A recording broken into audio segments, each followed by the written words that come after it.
ክብርት አምባሳደር ሳህለወርቅ ዘውዴ የኢትዮጵያ ፌዴራላዊ ዲሞክራሲያዊ ሪፐብሊክ ፕሬዝዳንት የመጀመሪያውን የኢትዮጵያ የውሃና ኢነርጂ ሳምንት በማስመልከት ንግግር እንዲያደርጉልንና ፎረሙን እንዲከፍቱልን በታላቅ ትህትና ጠይቃለሁ።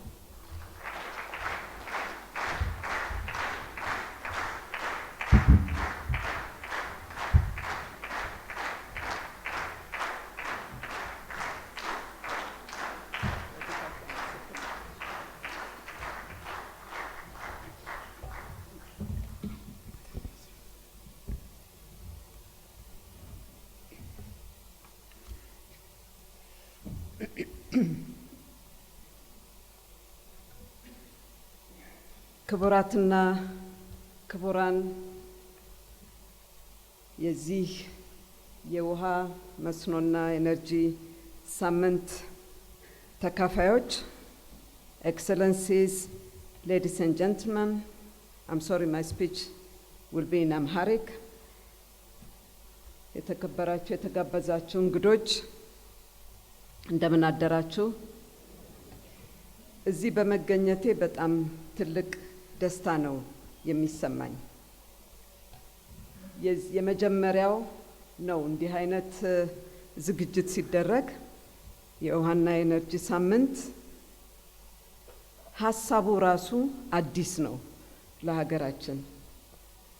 ብዙ ሌላ ቦታ እናያለን እንደዚህ ሲሰራ። ነገር ግን ይሄንን ሐሳብ ላመነጩት ተግባራዊ እያደረጉ ላሉት በተለይም ለውሃ መስኖና ኤነርጂ ሚኒስቴር ለሚኒስቴር መስሪያ ቤቱ ታላቅ ምስጋና ለማቅረብ እፈልጋለሁ። ይህ ሳምንት በዚህ በመነጋገርበት ጉዳይ ላይ ብቻ የሚቀር አይደለም። መልእክቱ በጣም ትልቅ ነው። መልእክቱ ማንኛውንም ጉዳይ አገራችንን የሚመለከት ለመፍታት ከፈለግን መጀመሪያ ግንዛቤ መጨበጥ አለብን። ሁለተኛ አብረን መስራት አለብን። ካለበለዚያ ብዙ ሩቅ መሄድ አንችልም። ይህንን መልእክት ነው የሚያስተላልፈው። ይሄ ደግሞ በተናጠል በየመስሪያ ቤታችን ወይ በተወሰነልን የሙያ አካባቢ ብቻ ሳይሆን ፈረንጆች በሳይሎስ የሚሉት ከዛ ውጪ መሄድ አለብን። እንደዚህ ካደረግን አገራዊ አስተሳሰብንም እያጠናከርን ነው የምንሄደው በምንም ጉዳይ ላይ። ስለዚህ ይሄ ዛሬ የተሰበሰብንበት ጉዳይ እንዳልኩት ካሰባሰበን ጉዳይ በላይ ነው የሚያስተላልፈው መልእክትና በድጋሚ ምስጋናዬን ለማቅረብ ፈልጋለሁ። ኢትዮጵያ ሀገራችን በከፍተኛ የለውጥ ጎዳና ላይ ትገኛለች። ይህንን የሰነቅነውን ተስፋ እውን ለማድረግ ደግሞ የሀገራችንን ውሃና ኤነርጂ ሀብቶቻችንን አሟጦ መጠቀም ግድ ይለናል።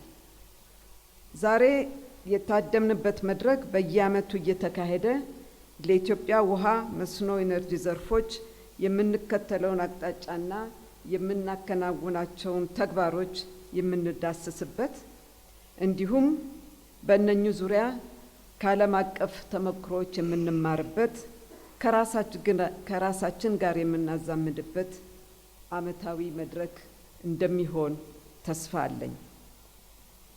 ለኢትዮጵያ ሕዝብ ንጹህ ውሃ፣ የመጠጥ ውሃና ሳኒቴሽን ሙሉ በሙሉ ማዳረስ ቀዳሚ የመንግስት ዓላማና ግዴታም ነው።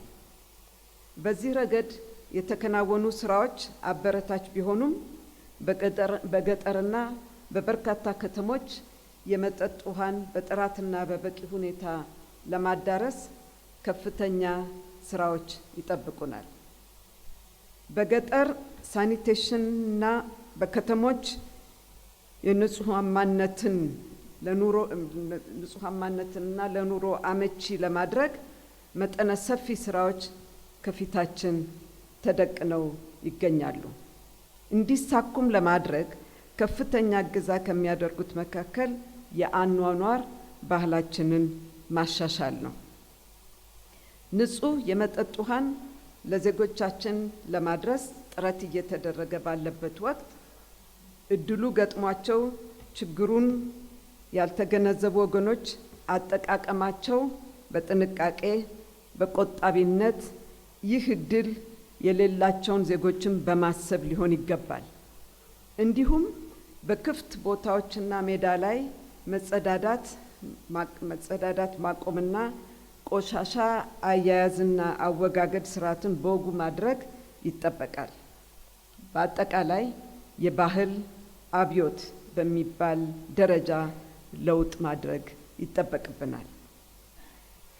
እንደ አውሮፓውያኖች አቆጣጠር በ2015 የሚሌኒየም ግብ በዚህ ዘርፍ ከሁሉም ሀገራት ቀድመን ማሟላታችን የሚያስመሰግነን ቢሆንም አሁን ባለው ደረጃ የመጠጥ ውሃና ሳኒቴሽን የተደራሽነት ሽፋኑን በከፍተኛ ደረጃ ማሻሻላችን እንደተጠበቀ ሆኖ በቤተሰብ ደረጃ በየቤቱ ዘመናዊ የቧንቧ ውሃ አገልግሎትና የፈሳሽ አገልግሎት ለማዳረስ ዓላማ አድርገን መስራት ይኖርብናል። በያዝነው ዓመት መንግስት ለመስኖ ልማት ከፍተኛ ትኩረት ሰጥቷል። በግብርና፣ በውሃ መስኖና ኢነርጂ ሚኒስቴር መስሪያ ቤቶችና እንዲሁም በየክልል አስተዳደሮች በውሃና በአነስተኛ መስኖ ልማት ረገድ ከፍተኛ መነቃቃት እየታየና የሚለማውን መሬት ከዓመት ወደ ዓመት እየጨመረ በመሄድ በርካታ አርሶ አደሮችንና አርብቶ አደሮችን ተጠቃሚ እያደረገ ነው። ይህ በአገሪቱ በሁሉም አካባቢ ይበልጡንም ደግሞ ትልቅ የውሃና የመሬት ሀብት ባለበት ቆላማ ቦታዎች በልዩ ትኩረት ሊስፋፋ ይገባል። በተለይም በአሁኑ ወቅት በውሃ መስኖና ኢነርጂ ሚኒስቴር መስሪያ ቤት አስተባባሪነት የተጀመረው የተማሩ ወጣቶች መስኖ ልማት ፕሮግራም በአፋጣኝና በጥራት በማቀድ 30,000 የተማሩ ወጣቶችን በመስኖ ልማት ለማሳተፍ የመጀመሪያው ክፍል የተያዘው እቅድ እየተሰራ ይገኛል። እነኚህ ወጣቶች ግብርናን ለማዘመን ጉልህ ሚና የሚጫወቱ ምርታማነትን ወደሚፈለገው ደረጃ የሚያሳድጉ እንዲሁም ለሀገራዊ ኮመርሻል ግብርና መሰረት ይሆናሉ። ከዚህ ጋር ተያይዞ በተለያዩ ተፋሰሶች የሚገኙ ወንዞችን ተጠቅሞ የመስኖ ልማትን ለማስፋፋትና ተፋሰሶችን በተገቢው መንገድ ለመንከባከብ ውሃን ማዕከል ያደረገ የልማት ኮሪዶር ፕሮግራም በመያዝ ወደ ተግባራዊ እንቅስቃሴ ገብተናል። በአሁኑ ወቅት 7 አዳዲስ ልማቶች ከዚህ ዓመት ጀምሮ ወደ ስራ እየገቡ ሲሆን በመጪው ዓመት የ26 ተጨማሪ ፕሮጀክቶችን ጥናትና ዲዛይን በማጠናቀቅ የተወሰኑትን ባለን በጀትና ከልማት አጋሮች ጋር በመተባበር ወደ ተግባር ግንባታ ለመተላለፍ እናስባለን። ኢትዮጵያን በ2025 መካከለኛ ገቢ ያለው ሀገር ለማድረግ እቅድ እንዳለ ሁላችንም እናውቃለን። ለዚህም ታዳሽ ኤነርጂን በመጠቀም አሁን ከደረስንበት የ44 በመቶ የገጠርና የከተማ ሕዝብ የኤሌክትሪክ ኃይል ተደራሽነት ወደ 100 በመቶ ማሳደግ አስፈላጊ ነው። ብርሃን ለሁሉም ብሔራዊ የኤሌክትሪክ ኃይል የማስፋፋት ፕሮግራም የሚባልና በታዳሽ ኃይል ላይ የተመሰረተ የኤሌክትሪክ ኃይል ለሁሉም ኢትዮጵያውያን ተደራሽነትን ለማረጋገጥና የ2030 የዘላቂ ልማት ግቦችን ለማሟላት እየተሰራ ይገኛል። በአሁኑ ወቅት 97 በመቶ በኢትዮጵያ የሚመነጨው ኢነርጂ ከታዳሽ ኃይል መሆኑ ለእቅዳችን ተግባራዊነት አመልካች ነው። የኤነርጂ ልማት ኢንቨስትመንት ከፍተኛ ነው። የሀገሪቱን የዕዳ ጫና ለመቀነስ የግሉ ዘርፍ የሚሳተፍበትን ሁኔታ በማመቻቸት የግልና የመንግስት አጋርነት ፕራይቬት ፓብሊክ ፓርትነርሺፕ የተባለው አቅጣጫን በመከተል የጂኦተርማል፣ የውሃ፣ የንፋስና የፀሐይ ኃይል በግል ድርጅቶች ኃይል ማመንጫዎች የሚከናወኑ ይሆናሉ።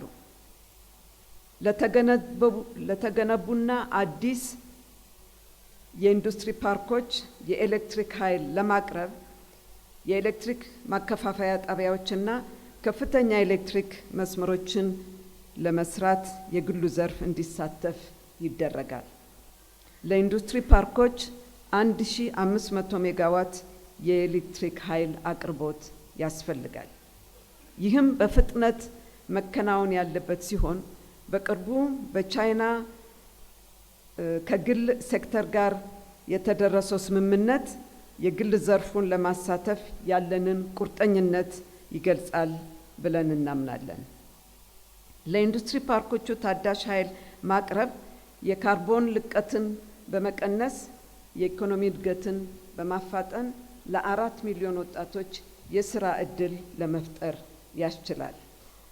በዚህ ዓመት መንግስት 4 ቢሊዮን ዛፎች በመላው ሀገሪቱ ለመትከል 40 ዛፍ በነፍስ ወከፍ መርህ ላይ የተመሰረተ ብሔራዊ አረንጓዴ ልማት የድርጊት ፕሮግራም በስፋት ስራ መጀመሩ ሁላችሁም የምታውቁት ነው። የፕሮግራሙ ዋና ዓላማ የሰው ኃይል የተቋማትን እና የቴክኒክ አቅምን በሁሉም እርከን በማቀናጀት ፈጣን የገጠርና የከተማ መሬቶችን አረንጓዴነት ለዘለቄታው ማረጋገጥ ነው። ዋናውና ዓላማዎቹም በደን ልማት፣ አግሮ ፎረስትሪ፣ በውሃ ተፋሰሶች ልማት የገጠር መሬት ገጽታ እንዲያገግም ማድረግ፣ እንደ ሐይቆች፣ የውሃ ማጠራቀሚያዎችና ረግረግ ቦታዎች የመሳሰሉትን ተጋላጭ ስነ ምህዳሮች እንዲጠበቁና እንዲታደሱ ማድረግ፣ እንደ እንቦጭ፣ አረም የመሳሰሉ አዳዲስ ችግሮችን መከላከልና ማስወገድ ላይ ትኩረት ማድረግ፣ ደረቅ ቆሻሻ አወጋገድ፣ በዝናብና ጎርፍ አስተዳደር፣ በወንዝና በወንዝ ዳርቻ ልማት የከተሞችን ተሃድሶ ማረጋገጥና አረንጓዴ ማልበስ፣ ስራ በመፍጠር ገቢን በማሻሻል በአጠቃላይ የሶሻል ካፒታልን በማሳደግ የተሻለ የኢኮኖሚና ሶሻል ጠቀሜታዎችን ማረጋገጥ የሚሉትን ለመጥቀስ ይቻላል። የተጀመረውን በጠቅላይ ሚኒስትራችን የተጀመረውን የዛፍ ተከላ እቅድ በማሳካት ብሎም የአረንጓዴ ልማት ዓላማዎችን ተግባራዊ የሆኑ ዘንድ በዚህ አጋጣሚ በድጋሚ ብሔራዊ ጥሪዬን አስተላልፋለሁ።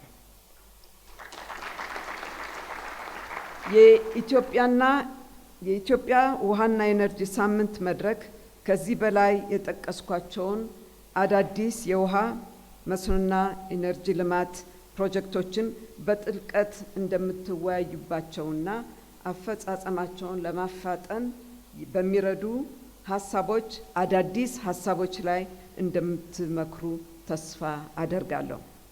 በተጨማሪ የተለያዩ አዳዲስ ኢኖቬሽንና የተለያዩ የምርምር ውጤቶችን መገምገም የዩኒቨርሲቲ የሴክተሩንና የኢንዱስትሪዎችን ትስስር ለማሳደግ እንደምትወያዩም አምናለሁ።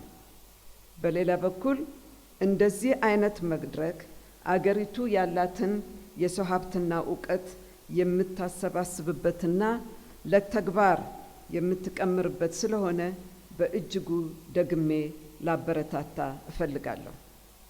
ከዛሬ ጀምሮ ለ3 ቀናት የሚካሄደውን የኢትዮጵያ ውሃና ኢነርጂ ሳምንት በየዓመቱ እንዲካሄድ የማድረጉን ሀሳብ እንድትገፉበትም ለማሳሰብ እፈልጋለሁ።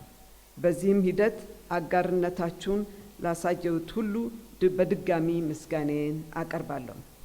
በመጨረሻም መድረኩን ያዘጋጀውን የውሃ የመስኖና ኢነርጂ ሚኒስቴርን እያመሰገንኩ የኢትዮጵያ ውሃና ኢነርጂ ሳምንት መድረክ በይፋ የተከፈተ መሆኑን አበስራለሁ።